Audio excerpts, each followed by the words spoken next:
बच्चों, स्वागत है आपका हमारे YouTube चैनल योगेश राणा में। आज बच्चों हम आपको कक्षा 8 में प्रश्नावली 3.3 चतुर्भुजों से संबंधित अवधारणाओं पर आधारित प्रश्नों के उत्तर देंगे।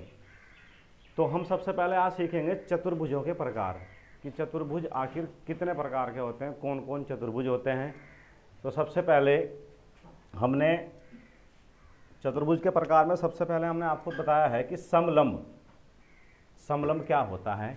तो समलंब के बारे में हम पढ़ेंगे कि वह चतुर्भुज जिसमें भुजाओं का एक युग्म समांतर होता है। तो इसकी ए आकृति हमने यहाँ बनाई है। तो ये समलंब की आकृति है, अर्थात जो भुजाओं का एक युग्म है, एक भुजा ए बी है और जो दूसरी भुजा है इसकी डी सी है, ये आपस में पैरेलल हैं, यानी कि समांतर हैं। तो इस प्रकार हमने ये कहा है कि ए बी समांतर डी सी, तो ऐसी आकृति समलंब कहलाती है। आपको लगता है कि जिनमें आमने सामने की भुजा बराबर तो ना हो लेकिन एक जैसी दिख रही हैं, एक जैसी है, मतलब आपस छोटी बड़ी हो सकती हैं लेकिन क्या है, समांतर हैं। तो इसे ऐसी आकृति को समलंब बोलते हैं। अब दूसरी आकृति हमारी है बच्चों पतंग। तो पतंग के बारे में भी वह चतुर्भुज जिसमें संलग्न भुजाओं के युग्म बराबर होते हों। आपने पतंग देखी है, पतंग तो आपने देखी होगी, पतंग उड़ाते होंगे। तो उस पतंग भी एक चतुर्भुज के प्रकार में आती है। तो हमने यहाँ बी आकृति बनाई है, इसके अंदर बी लिख दिया है हमने।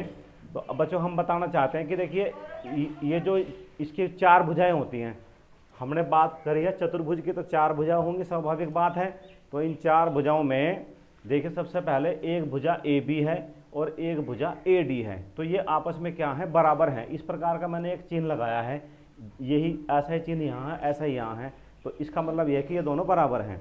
दूसरा, एक भुजा बी डी है, बी सी है और एक भुजा डी सी है, तो ये आपस में भी बराबर है, हमने लिख दिया है।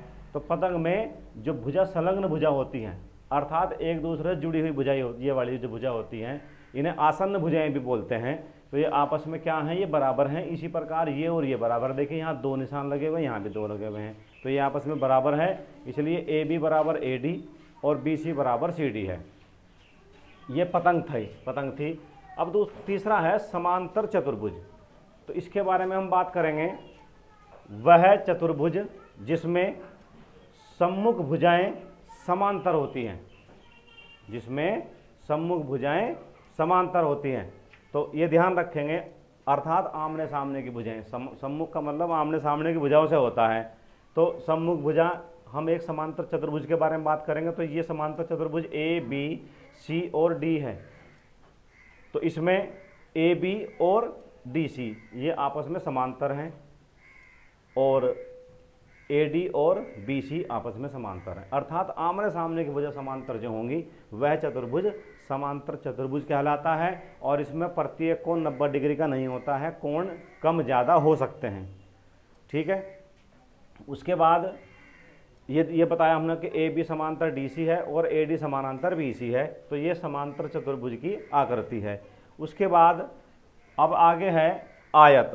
तो अब बच्चों आयत के बारे में तो आप जानते ही होंगे। आपके सामने ये हमारा व्हाइट बोर्ड है, ये भी आयत के जैसा है, आयत का आकार है। आपके कमरे की दीवार वो भी आयत के आकार की है। आपकी नोटबुक का एक सरफेस यानी कि पृष्ठ वो भी आयत के आकार का है। तो आयताकार वस्तुओं के तो आप बहुत सारा एग्जाम्पल दैनिक जीवन में देखते रहते हैं। तो आयत की क्या पहचान है कि वह चतुर्भुज जिसमें सम्मुख भुजाएं बराबर होती हैं। सम्मुख का मतलब यहाँ सामने से है, सामने वाली भुजाएं बराबर होती हैं। तो हमने आकृति बनाई है डी। तो इस आकृति में ए बी और डी सी आपस में आमने सामने की भुजाएं हैं, सम्मुख भुजाएं हैं, ये आपस में बराबर हैं। मान लीजिए ये अगर 5 सेंटीमीटर की है तो ये भी 5 सेंटीमीटर की होगी। तो उस हिसाब से ये अगर 3 सेंटीमीटर की है तो ये भी 3 सेंटीमीटर की होगी, अर्थात आमने सामने की भुजाएं बराबर माप की होंगी। तो ऐसी आकृति को हम क्या कहते हैं बच्चों, आयत कहते हैं। लेकिन आयत की एक और पहचान है, ये तो होना ही चाहिए कि आमने सामने की भुजा बराबर हों, लेकिन उसका जो कोण है, प्रत्येक कोण है, वो भी 90 डिग्री का होना चाहिए, अर्थात समकोण होना चाहिए। तो देखेंगे हमने इस प्रकार के निशान लगाए, तो इन निशानों को हम क्या कहते हैं, 90 डिग्री का कोण ही कहते हैं बच्चों। तो ये समकोण है, अर्थात आयत में आमने सामने की भुजा बराबर हों और प्रत्येक कोण 90 डिग्री का हो, ये आयत की पहचान होती है। आगे चलेंगे बच्चों, वर्ग, जिसे इंग्लिश में भी स्क्वायर बोलते हैं। तो वर्ग चतुर्भुज का प्रकार है। तो वह चतुर्भुज जिसमें सभी भुजाएं बराबर होती हैं।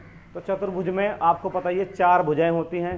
तो चारों की चारों भुजाएं जिस चतुर्भुज में बराबर होती हैं तो उस चतुर्भुज को हम वर्ग कहते हैं। और साथ ही साथ ये आयत वाला रूल भी इसमें फॉलो होगा कि भुजाएं तो बराबर हैं लेकिन चारों कोण भी बराबर होने चाहिए। तो चारों कोण बराबर का मतलब चारों कोण भी 90 डिग्री के होने चाहिए। तो इस प्रकार ये आकृति देखिए, ये आकृति हमने वर्ग की बनाई है। ये भुजा ए बी 3 सेंटीमीटर है, बी सी भी 3 सेंटीमीटर है, सी डी भी 3 है और बच्चों ए डी भी 3 सेंटीमीटर है।